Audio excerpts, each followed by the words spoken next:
राहुल जब से मेरी जिंदगी से गया है तब से मुझे लड़कों की शक्ल से भी नफरत हो गई है।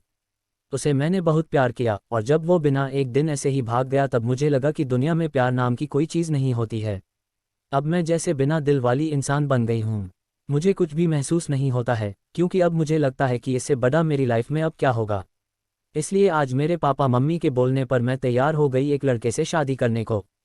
पापा का बोलना था कि एक बार उस लड़के से मिल लो। मैंने मना किया क्योंकि जिसको मैं इतने सालों तक साथ में रहकर नहीं पहचान पाए, तो अब एक छोटी सी मुलाकात से एक अजनबी को क्या पहचान पाऊंगी।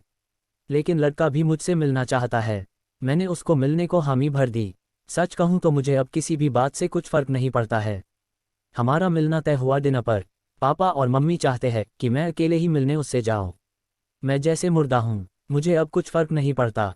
मेरे हाथ में जो आया मैंने पहन लिया और पहुंच गई। देखा तो वो मेरे लिए वहां बैठा इंतजार कर रहा था। मुझे देखते ही मेरे पास आया और मेरा नाम पूछता है। सामने जाकर मैं उसके बैठ गई। उसकी आंखों में चमक थी लेकिन मैं इस चमक को जानती हूँ। ये हर लड़का दिखाता है पहली मुलाकात में। राहुल मुझे छोड़कर गया लेकिन जिंदगी का बहुत बड़ा सबक मुझे सिखा कर गया है। वो लड़का मेरा मुंह उतरा देखकर मुझसे पूछता है क्या हुआ, सब ठीक है। मैंने भी उसे जवाब दिया मेरी थोड़ी तबीयत खराब है। फिर वो बोला कि आप फिर आज क्यों मिलने आई, हम फिर कभी और भी डिनर कर सकते थे। बात तो वो अच्छी कह रहा था लेकिन अच्छी बातें लड़कों की कितनी जल्दी बदल जाती है इसका अंदाजा मुझे अब अच्छी तरह है। मैंने उसे कहा नहीं मैं ठीक हूँ, कोई बात नहीं, खाना मेरी पसंद का ऑर्डर किया।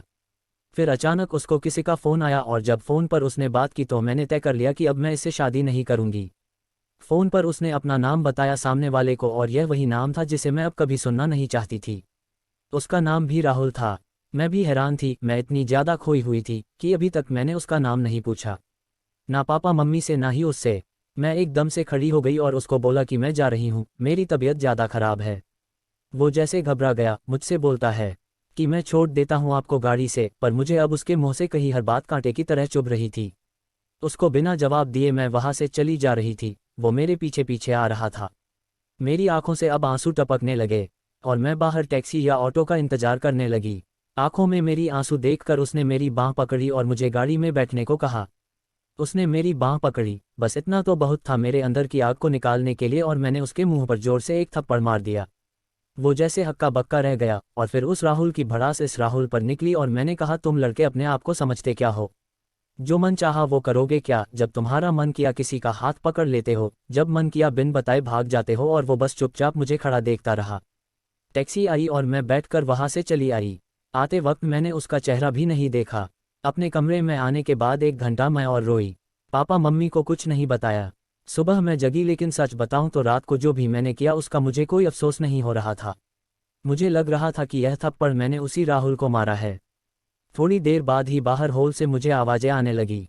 मम्मी मेरा दरवाज़ा बजा रही है। मैंने दरवाज़ा खोला। मम्मी बोलती है कि राहुल आया है अपने मम्मी पापा के साथ, जल्दी तैयार होकर नीचे आ जा। मुझे पता चल गया था कि वो जरूर कल रात की बात करने आया होगा, लेकिन मुझे कोई डर नहीं था।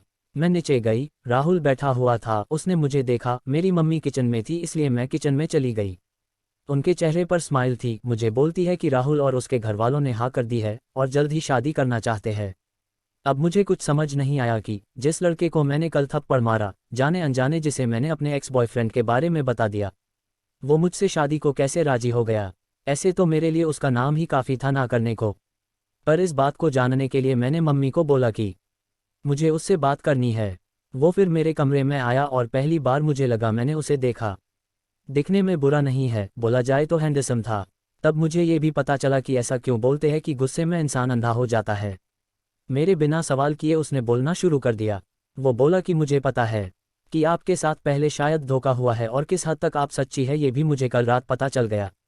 इसलिए मुझे आपसे कल रात ही प्यार हो गया और मैं चाहता हूं कि आप मुझे मौका दे आपको गलत साबित करने का, कि सभी लड़के एक जैसे नहीं होते। उसकी यह बात सुनकर मैं ना नहीं कर सकी। एक वो राहुल था जो मुझे प्यार पर से विश्वास उठा गया और एक ये राहुल था जो फिर से मुझे बिलीव करा रहा था कि प्यार होता है।